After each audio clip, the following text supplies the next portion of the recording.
소중한 나. 무한행복.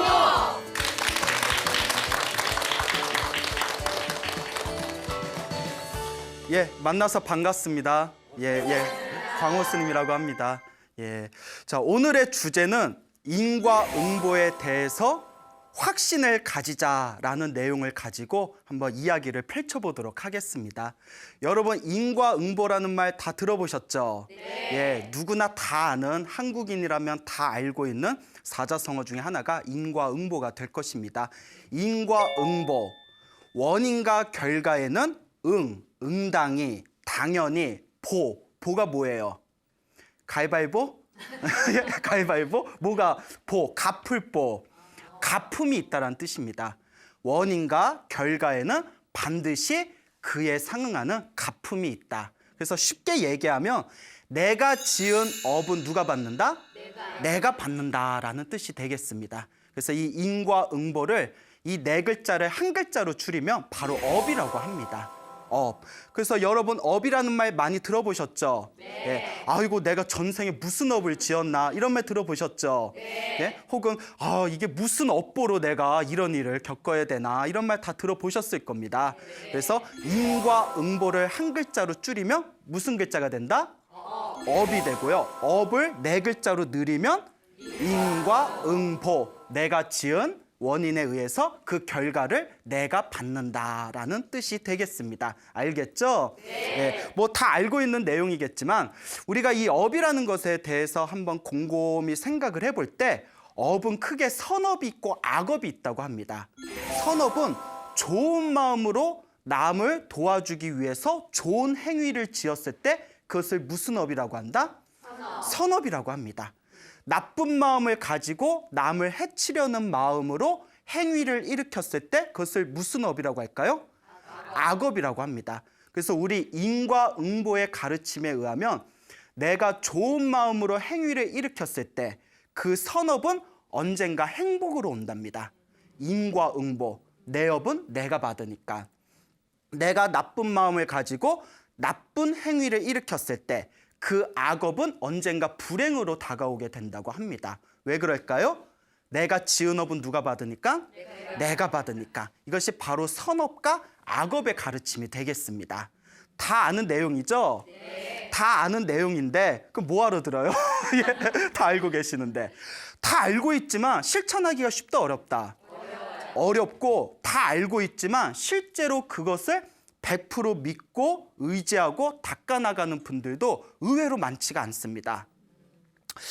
제가 요새 이제 소나무라는 프로그램을 통해서 많은 분들에게 이제 부처님의 좋은 말씀을 이제 전달해 드리다 보니까 가끔씩 전화가 와요. 이제 전화 상담이 오는데 며칠 전이었어요. 어느 거사님께서 이제 전화가 왔습니다. 그 거사님께서 이제 광호 스님, 저 광호 스님 그 소나무 프로그램의 열렬한 팬입니다. 광팬입니다. 또 이렇게 덕담을 해주시더라고요. 그래서 뭐 예의상 하시는 말씀인가? 뭐 하여튼 고맙습니다. 이렇게 인사를 드렸는데 그 거사님이 하시는 말씀이 스님, 제가 하루 종일 불교 TV를 틀어놓고 불교 TV BTN에서 나오는 모든 프로그램, 법문을 제가 다 듣고 있습니다. 제가 그렇게 불교 공부를 열심히 하고 있습니다 라고 하시더라고요. 정말 대단하시죠? 저 남들은 다들 드라마 보고 뭐 예능 프로 보고 할 시간에도 항상 BTN에 나와서 이제 법문하시는 큰 스님들의 가르침을 항상 즐겨 듣는다는 그 거사님께서 저에게 이런 상담을 하셨습니다. 스님, 제 주변에 부처님의 좋은 가르침을 전달해 주고 싶어도 잘 믿지를 않습니다. 그리고 인과응보에 대해서 가르쳐줘도 잘 믿지를 않습니다 라고 하더라고요. 그리고 불자들 중에서도 인과응보에 대해서 얘기하면 별로 안 믿는 듯한 눈치를 보이는 그런 불자들도 있습니다. 너무 속이 답답해서 화가 납니다 이러시더라고요. 그분이 너무 열정이 뛰어나신 거예요. 그래서 스님, 주변에서 인과응보를 믿지 않는 사람들이 주변에 많은데 어떻게 하면 좋겠습니까? 그래서 제가 이렇게 말씀을 드렸죠. 우리 거사님께서 부처님의 인과응보의 가르침에 대해서 그토록 확신을 가지고 믿음을 가지시는 것은 전생에부터 닦아온 성근이다. 우리 거사님이 복이 많으신 분이다. 그런데 사람들은 이 세상에 태어나서 살아갈 때 각자 살아온 환경이 다르고 또 각자 사고방식이 서로 다르기 때문에 모든 사람들이 다 부처님의 가르침을 받아들일 수가 없다. 그렇겠죠? 예? 그래서 부처님께서도 이와 같이 말씀하셨다. 부처님께서 보리수 나무 아래서 깨달음을 얻으시고 나서 너무나 당신의 부처님의 깨달음이 너무나 깊고 미묘하고 심오해서 중생들이 알아들지 못할까 봐 법문을 안 할까라고 고민하신 적도 있었다. 예, 부처님께서도. 예? 왜냐하면 알아듣기가 힘드니까. 예? 그러니까 부처님의 가르침을 부처님이 말씀하신 인과응보를 100% 믿지 못하는 중생들이 있는 것은 당연한 일이다. 그러니까 그런 일 때문에 너무 마음 쓰지 말고 중생들마다 다 업이 틀리니까 부처님의 말씀을 바르게 알아듣는 사람도 있고 아직은 인연이 성숙되지 못해서 알아듣지 못하는 사람도 있구나. 이렇게 마음을 편안하게 놓아버리십시오라고 말씀을 드렸죠. 그러면서 제가 그 알아듣지 못하는 사람들한테 자꾸 이야기해봤자 자기 속만 더 열불나지 않습니까? 이랬더니 하시는 말씀이 그렇잖아도 자꾸 말이 길어지다 보면 언성도 높아지고 자꾸 안 좋은 소리도 들리고 그래서 자기도 속이 화딱지가 난다. 그 거사님이 그러시더라고요. 그래서 제가 그러면 다 놓아버리시고 거사님 수행에만 집중하시라고. 예? 어차피 다 부처님 가르침은 인연 따라 배우고 또 인연 따라서 점점 성숙해지는 것이기 때문에 우리 거사님이 왜 내 주변에 있는 사람들이 이렇게 부처님의 인과응보법을 안 믿지? 이렇게 속상해하지 말고 자기 수행에만 집중하십시오라고 말씀을 드렸죠. 그러니까 그분이 맞습니다, 스님. 그럼 저도 이제 말 그만하고 제 수행에만 집중해야 되겠습니다. 이렇게 훈훈하게 전화 상담이 끝났어요. 예? 예? 근데 저는 그 거사님 마음이 이해가 가요. 왜냐하면 그 거사님은 불교 공부를 하면서 부처님 가르침이 너무 좋은 거예요. 너무 좋은 거예요. 너무 내가 좋다 보니까 어떻게 하고 싶어요? 그렇죠. 남한테 전달하고 싶은 거예요. 나의 소중한 사람들한테 전달해주고 싶은 것이거든요. 근데 그걸 내가 소중한 그 부처님의 가르침, 내가 소중하다고 여기는 그 가르침을 사람들한테 전달해주고 싶지만 사람들이 잘 받아들이지 않으면 마음이 어때요? 좀 마음이 상하죠. 그러니까 그 마음조차도 놓아버려야 돼요. 그 마음조차도 놓아버려야 돼요. 우리 스님들도 그래요. 우리 스님들도 이렇게 머리 깎고 출가 생활하는 뜻이 어디에 있겠어요? 예? 결혼도 못하지, 연애도 못하지, 예? 돈도 많이 못 벌지. 근데 머리 깎고 출가 생활하는 뜻은 오로지 위로는 깨달음을 얻고 아래로는 모든 중생을 제도하겠다라는 원력으로 살아가는 것이거든요. 근데 우리 스님들도 내가 이렇게 열심히 수행하고 내가 이렇게 중생들한테 부처님의 좋은 가르침을 전달해 주려고 하는데 사람들 마음이 다 내 마음 같아요? 아니에요? 아니죠. 그럼 스님들도 속상해요? 속 안 상해요? 수행이 낮아서 그런가? 예?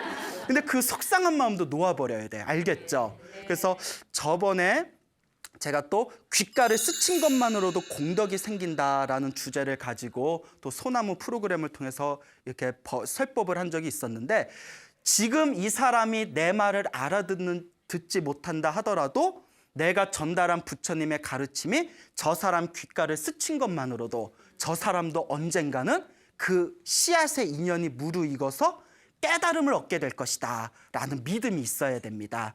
알겠죠? 예, 이와 같이 우리 부처님의 가르침은 아주 깊고 미묘해서 그 부처님의 깊고 미묘한 법을 충분히 알아듣고 실천하는 사람도 있지만 솔직히 또 많은 중생들 중에서는 부처님의 가르침에 대해서 전혀 관심이 없거나 혹은 절에 다니면서도 몸으로 실천을 못하는 경우가 많습니다. 그러니까 너무 다른 사람 보면 안 돼요. 알겠죠? 다른 사람 자꾸 보면 내 속만 시끄러워져요. 예? 그러니까 누구를 봐라? 그렇죠. 자기 자신을 바라볼 줄 알아야 됩니다. 예? 그래서 유명한 얘기 있지 않습니까? 너나 잘하세요. 예? 너나 잘하세요. 예, 그렇잖아요. 내 수행 열심히 하면 됩니다. 알겠죠? 예. 그래서 저하고 전화 상담을 하신 그 거사님도 아마 열심히 수행하시리라 그렇게 생각이 됩니다. 부처님 가르침에 팔만대장경에 담겨진 부처님 가르침의 가장 기초가 되는 게 인과 응보입니다. 업이에요, 업. 예.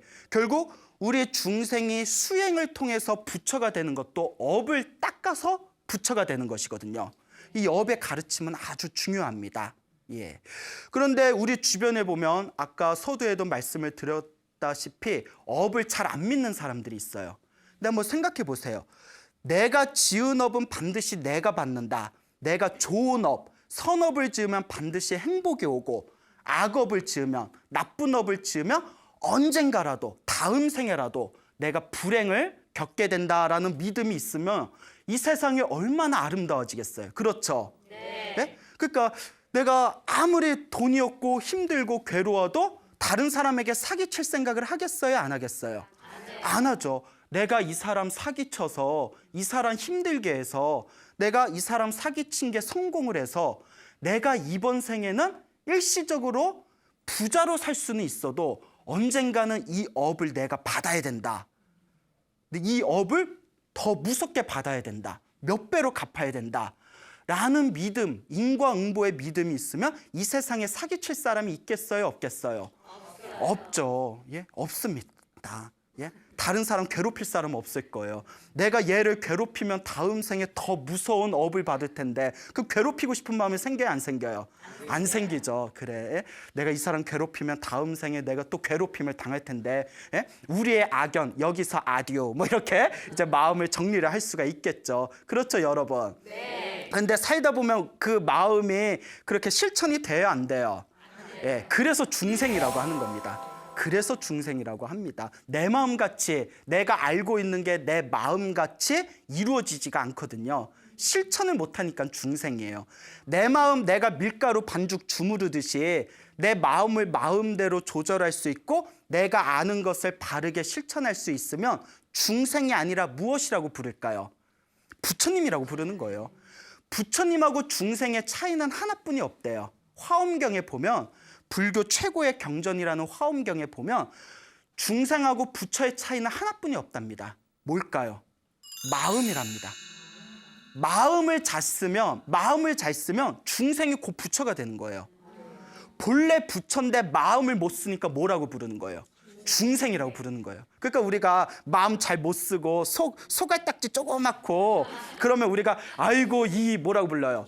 중생아 이렇게 부르지 않습니까? 여러분 알게 모르게 한국인은 언어 습관이라든가 혹은 우리가 생각하는 사유 방식이 굉장히 불교적입니다. 예, 다 우리가 쓰고 있는 언어라든가 우리의 사유 방식을 하나하나 뜯어보면 상당히 불교적인 세계가 가득하다는 것을 우리가 발견할 수가 있습니다. 이 업에 대해서 부처님께서 이 인과 응보에 대해서 잘못된 견해 3가지가 있다고 하셨습니다. 잘못된 견해 3가지. 첫째, 선업도 없다. 악업도 없다. 애초에 선업이라고 할 만한 것도 없고 악업이라고 할 만한 것도 없다. 선업과 악업이라는 개념 자체가 중생이 만든 개념일 뿐이다. 선업이니 악업이니 그런 거 없다. 이것을 행위 부정설이라고 부릅니다. 행위 부정설, 행위 부정론. 내가 하고 있는 행위에 대해서 부정하고 있는 거예요. 내가 무슨 짓을 하든 선업도 없고 악업도 없다. 자, 2번째 잘못된 견해는 선업을 지어도 행복한 결과는 없다.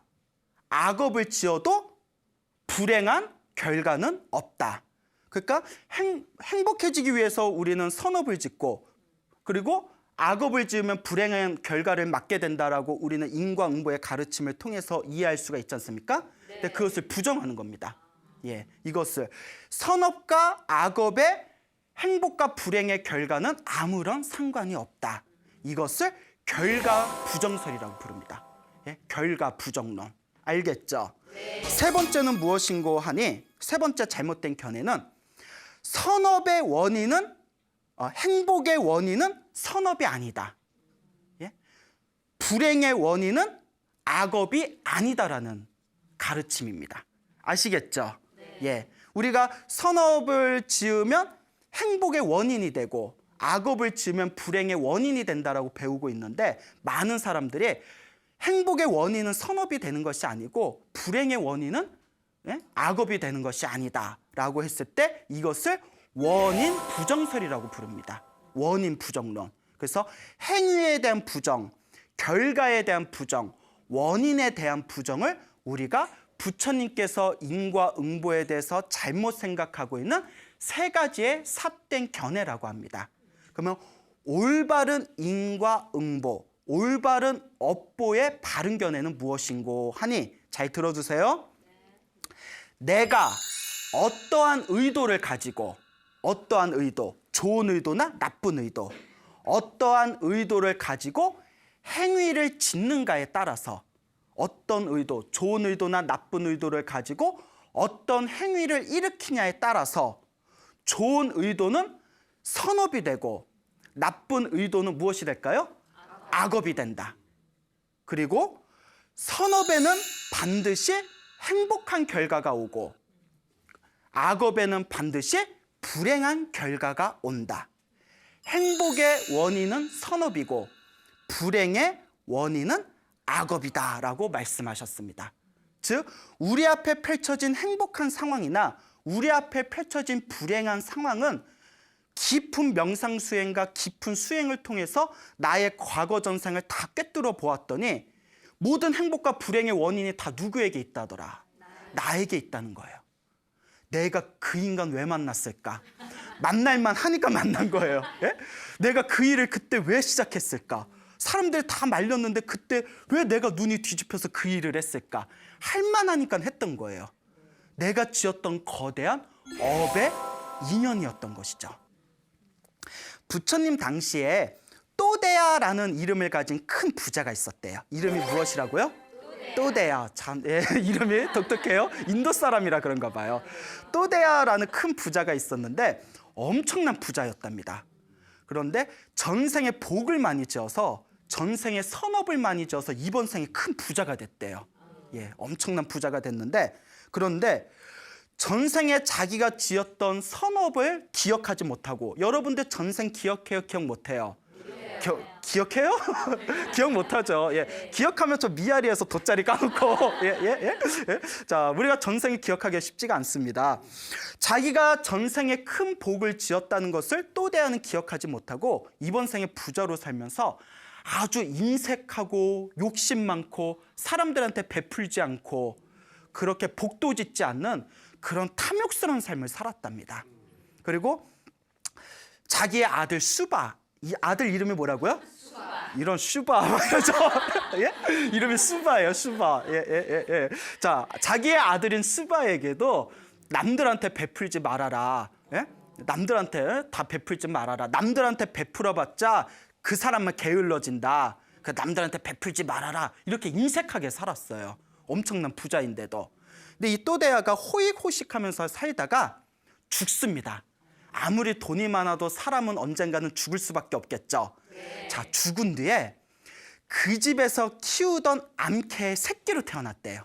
그러니까 아들 수바는 그 강아지가 전생에 자기 아버지인 줄도 모르고 이제 목을 묶어놓고 집을 지키게 합니다. 알겠어요? 모르겠어요? 모르죠. 여러분들 집에 혹시 개나 고양이 키우신 분들 계세요? 나중에 한번 물어보세요. 너는 전생에 뭐였니? 자, 그 하루는 부처님께서 마을에서 이제 탁발을 하시고 천천히 이제 사원으로 걸어가시는데 그 또대야의 집, 그러니까 지금의 아들인 수바의 집을 지나갑니다. 근데 문 앞에서 그 전생에 또대야였던 그 강아지가, 그 개가 부처님을 보고 사정없이 짖어요. 보통 미물들도 부처님을 알아보거든요. 근데 개가 부처님을 보고 짖어요. 업장이 두꺼워서 그래요. 업이 두꺼워서 그래요. 그러니까 부처님한테 막 개를 짖으니까 부처님께서 이와 같이 사유하십니다. 전생에 또대야였던 저 개는 전생에 복을 짓지 않고 탐욕스럽게 살아서 이번 생에 개로 태어났는데 개로 태어나고 난 뒤에도 부처를 보고 저렇게 사정없이 짖고 있구나. 저 업으로 저 개는 죽은 뒤에 지옥에 떨어지겠구나. 야, 부처님 무서워요. 자기 보고 짖으면 지옥에 떨어져요. 자, 부처님께서 그걸 다 사유하시고 부처님은 대자대비하십니다. 너무 안타까우신 거예요. 그리고 그 개를 가리켜서 또대야 하고 큰 소리로 부릅니다. 또대야 하고 큰 소리로 부르니까 그때 집안에 있던 아들이었던 슈바가 이렇게 자고 있는데 어디서 또대야라는 소리 들리니까 깜짝 놀란 거예요. 그 부시시 일어나면서 아니 몇 달 전에 돌아가신 우리 아버님의 성함을 누가 저렇게 큰 소리로 부르고 있는가. 그래서 이제 하인을 부릅니다. 밖에 누가 우리 아버지 이름을 부르는데 누군지 한번 알아보거라. 그 하인이 보고 이렇게 살펴봤더니 부처님이 개를 가리켜서 또대야 이러는 거예요. 그 하인이 와서 자취주종을 다 설명을 합니다. 아들이 화가 나야 안 나요? 화가 나죠. 여러분 한번 생각해 보세요. 여러분 아버님이 이제 돌아가셨어요. 그래서 집안에 있는데 어느 스님이 지나가다가 놀고 있는 개를 보면서 돌아가신 자기 아버지 이름을 불러요. 예? 뭐 예를 들어 뭐 광우 스님이 이제 죽었는데 지나가던 어느 스님이 절에서 키우던 개를 보면서 광우야 막 이래봐요. 예? 그러면 이제 자식 마음이 어떻게 되겠어요? 기분 엄청 나쁘죠. 슈바가 이런 슈바 막 이러면서 예? 예? 막 욕을 하면서 이제 다 밖으로 나옵니다. 부처님한테 부처님은 굉장히 대자대비하시고 지혜가 뛰어나시다고 익히 소문은 들었습니다. 또 어쩜 이렇게 경우 없이 우리가 키우는 강아지를 가리켜서 돌아가신 아버지의 이름을 부를 수가 있단 말입니까? 부처님, 이건 너무나 불쾌합니다 하면서 불쾌한 감정을 막 드러냈어요. 그때 붓다께서 우리 부처님께서 이렇게 말씀하십니다. 슈바여, 이 개는 전생에 그대 아버지였던 또대야 장자니라. 그 믿겨져요, 안 믿겨져요? 그렇죠, 안 믿겨지죠. 예, 그렇죠. 그 얘기 듣고 바로 그렇습니까? 이래버리면 예, 그런 사람들은 정말 이제 아주 성근이 뛰어나거나 아니면 약간 2% 부족하거나 예, 그렇죠. 그거 화가 나잖아요. 아니 어떻게 개를 가리켜서 우리 아버지 또대야라고 합니까? 증거가 있습니까? 그때 부처님께서 이와 같이 말씀하십니다. 자, 부처님께서 모든 걸 다 꿰뚫어 보신답니다. 예, 우리 불자니까 그냥 그렇다고 생각합시다. 예, 정말요? 이러지 마시고 부처님께서는 오랫동안 수행을 해서서 과거 전생에서 미래까지를 다 꿰뚫어 보시는 분이래요. 부처님께서 다음과 같이 말씀하십니다. 또대야는 욕심이 많았다. 전생에 아무도 모르게 숲속에다가 보물을 몰래 숨겨두었다. 숨겨둔 보물은 오직 누구만 알고 있다. 그렇죠. 또대야만 알고 있다. 그러니 내가 증명하겠노라 하시면서 또대야에게 다음과 같이 얘기합니다. 또대야여, 그대만 알고 있는 전생의 숲속에 몰래 숨겨놓은 보물을 찾아오거라. 그래서 그대가 전생의 또대야였음을 증명하거라 하고 명령을 내리십니다. 부처님의 가피에 의해서 순간 그 또대야, 전생의 또대야였던 그 개가, 강아지가 순간 머리가 환해졌대요. 머리가 환해지면서 바로 숲속에 올라가가지고 몰래 숨겨둔 보물을 찾아온 거예요. 그 수바가 믿어요, 못 믿어요? 믿을 수밖에 없죠. 눈앞에 증거가 드러났는데. 수바가 눈물이 왈칵 쏟아집니다. 그리고 거룩하신 부처님 앞에서 다 무릎을 꿇고 합장하면서 거룩하신 세존이시여, 저는 어렸을 때부터 아버지에게 배우기를 인과응보니 업이니 이런 거 없다. 이번 생에 네가 누릴 수 있는 쾌락을 누리면서 이번 생 후회 없이 살아라. 그거 사람들한테 베풀지 말아라. 복을 베풀면 언젠가 돌아온다. 이런 말도 다 거짓말이다. 오로지 너를 위해서 사용해라. 이렇게 인과응보를 부정하는 가르침을 지금까지 배우고 그것이 진실이라고 믿어왔습니다. 하지만 오늘 저는 제 눈앞에서 나의 아버지 또대야 장자께서 인색한 삶을 살아서 이번 생에 개로 태어났음을 부처님을 통해서 알게 되었습니다. 부처님, 부디 업의 가르침에 대해서 저에게 그 소중한 가르침에 대해서 저에게 법을 설해 주십시오라고 청을 합니다. 그 충격을 받은 거예요. 그 부처님한테 인과응보에 대해서 저에게 가르침을 내려주십시오. 그때 부처님께서 아주 유명한 개송을 그 또대의 아들 수바에게 법을 설하십니다. 잘 들으세요. 네. 업의 주인은 바로 자기 자신이다. 자기 자신이야말로 업의 계승자이다. 업에 의해서 태어나고 업에 의해서 묶여있고 업에 의해서 보호받는다. 업이야말로 유일한 재산이다. 업으로 인하여 잘난 중생이 있고 업으로 인하여 못난 중생이 있다라는 가르침을 내립니다. 예, 여러분. 업의 주인은 누구라고요? 자기 자신이에요. 그 업을 계승하는 것도 누굴까요? 자기 자신입니다. 여러분 이런 말 들어보셨죠? 왜 사냐고 물으면 그냥 웃지요. 불교에서는 이렇게 얘기합니다. 왜 사냐고 물으면 업 때문이지요. 업 때문에 태어난답니다. 이 세상에 우리가 묶여 있는 것도 업 때문이라고 합니다. 아시겠죠? 여러분 살다 보면 어머 쟤는 왜 저렇게 잘났을까 뭐 그런 거 TV 보면서 느낄 때 있었죠. 또 이게 TV 보면 막 안 좋은 사건 사고 터지면 저 중생은 왜 저렇게 못났을까. 잘난 중생도 못난 중생도 어디에서 결정된다? 업에서 결정된다. 근데 엄청난 비밀이 숨겨져 있죠. 그 업은 누가 지은 것이다? 내가 지은 거라는 거예요. 여러분 불교에 대해서 오해하시는 분들 중에 하나가 불교를 굉장히 수동적으로 생각하는 분들이 있어요. 모든 게 내가 지은 업이니까 다 내 팔자니까 그러려니 하고 살아라 라고 알고 계시는 분들이 많아요. 절대 아닙니다. 내가 이렇게 사는 것도 무엇 때문에 이렇게 사는 걸까요? 업 때문에.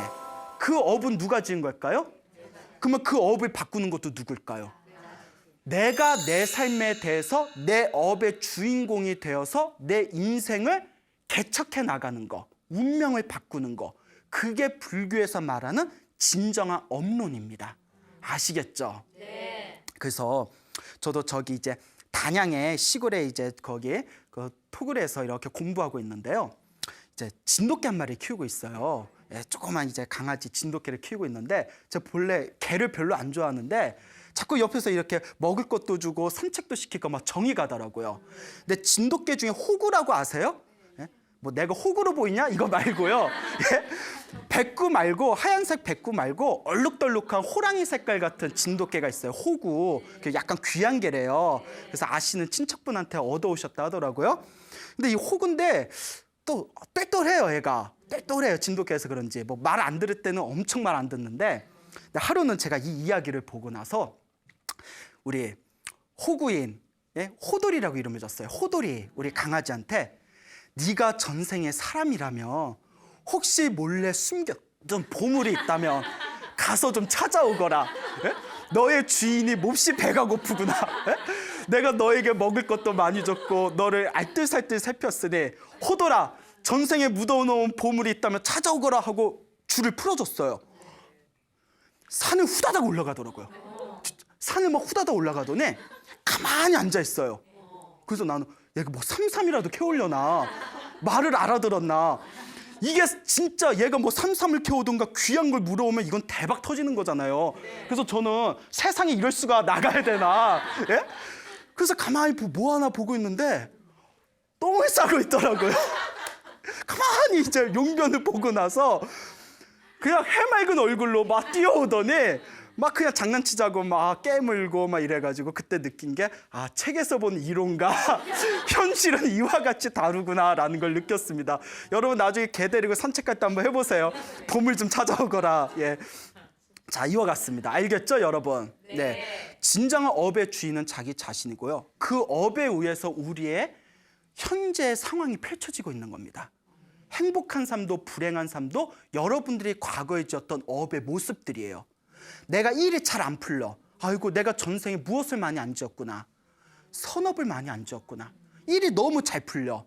내가 전생에 무엇을 많이 지었구나. 복을 많이 지었구나. 선업을 많이 지었구나. 라고 생각해 볼 수가 있습니다. 이와 비슷한 이야기가 있습니다. 그 부처님 당시에 월탄이라는 큰 부자가 있었다고 합니다.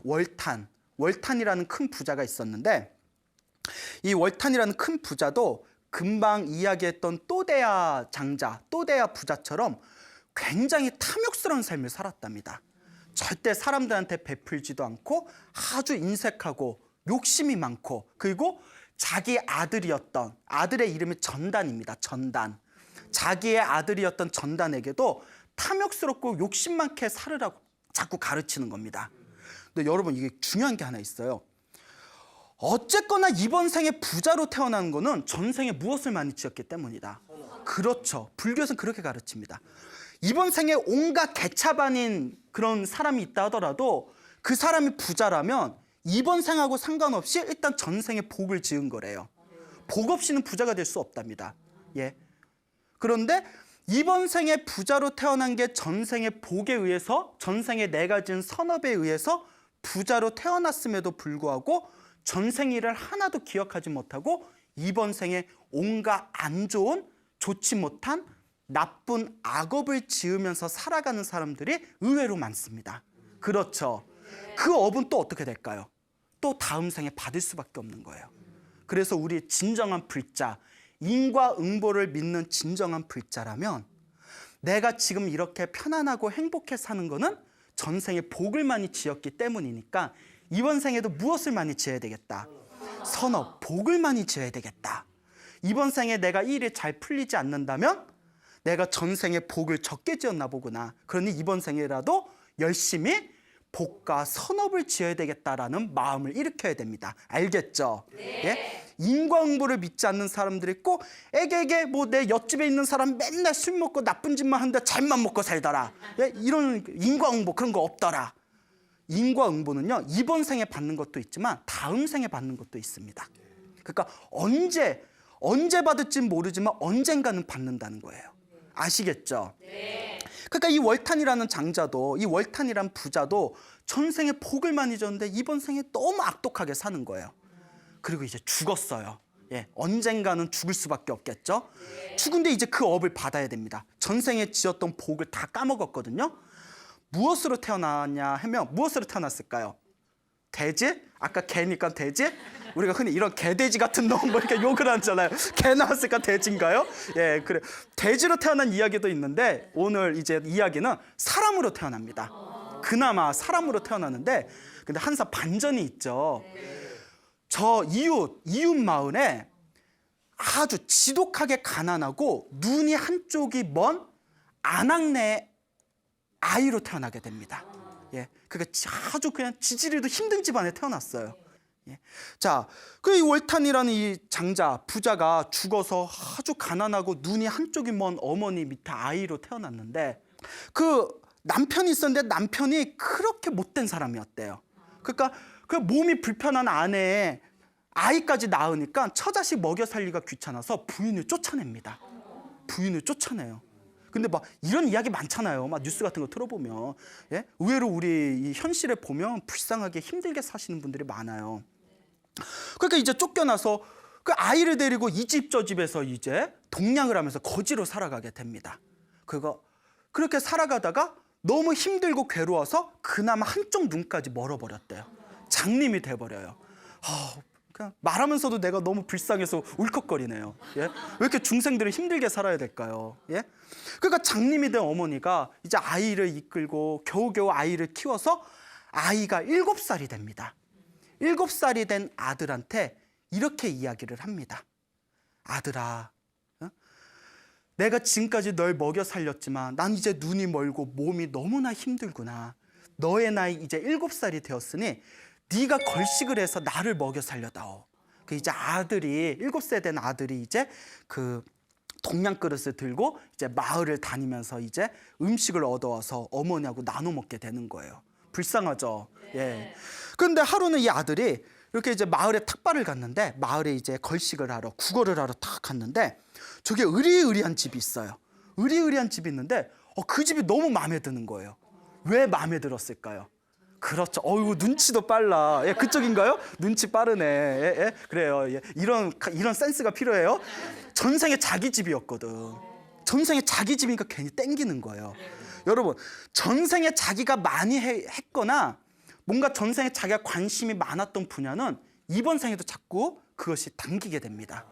그래서 전생에 수행을 열심히 하신 스님은 이번 생에도 뭐가 될 확률이 높을까요? 또 스님이 돼요. 전생에 한 게 그것밖에 없거든요.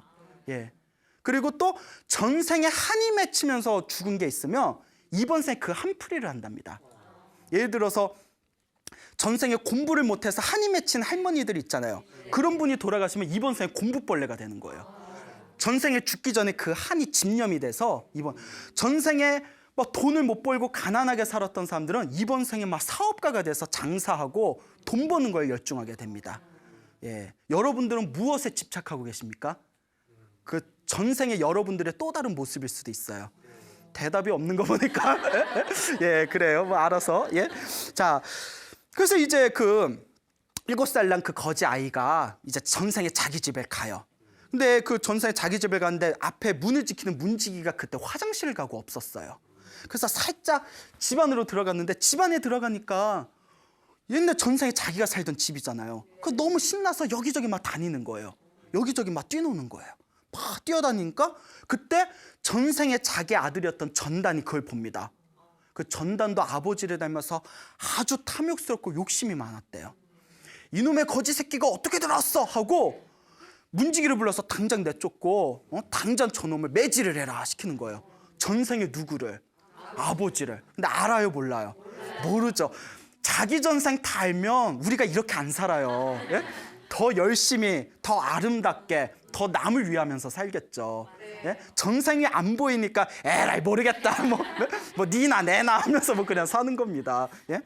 그러니까 막 아이를 매질을 하다 보니까 아이가 막 머리가 깨지고 막 피가 나는 거예요.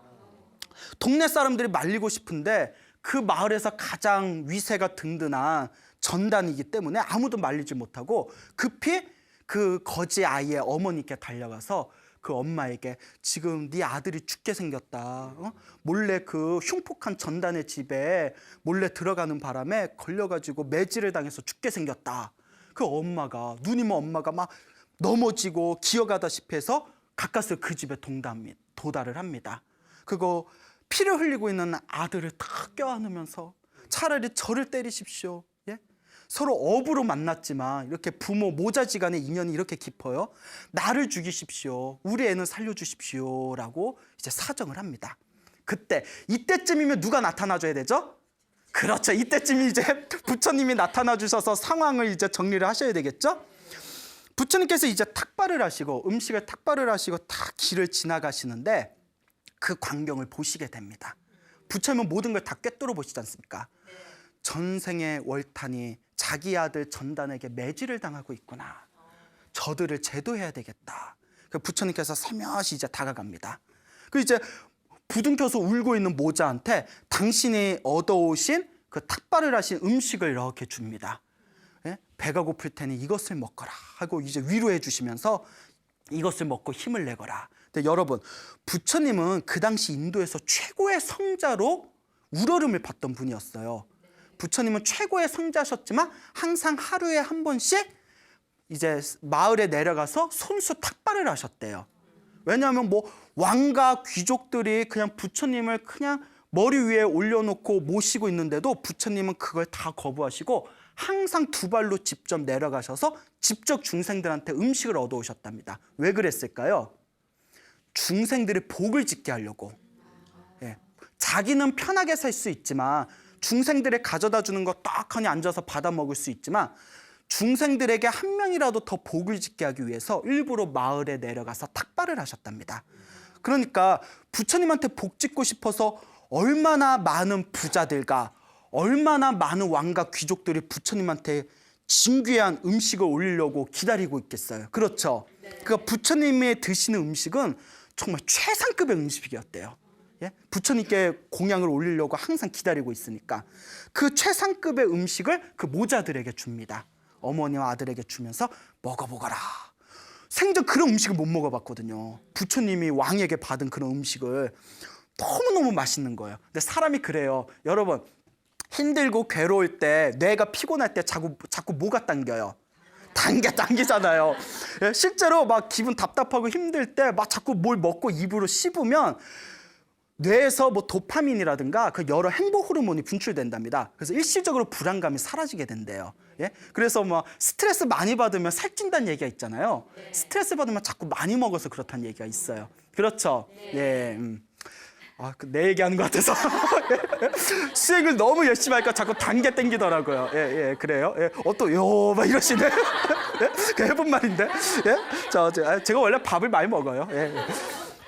그러니까 이제 음식을 먹고서 이제 모자가 어머니와 아들이 부처님한테 다 선배를 올리면서 부처님 너무나 감사합니다. 감사합니다. 인사를 올리니까 부처님이 다음과 같이 얘기하십니다.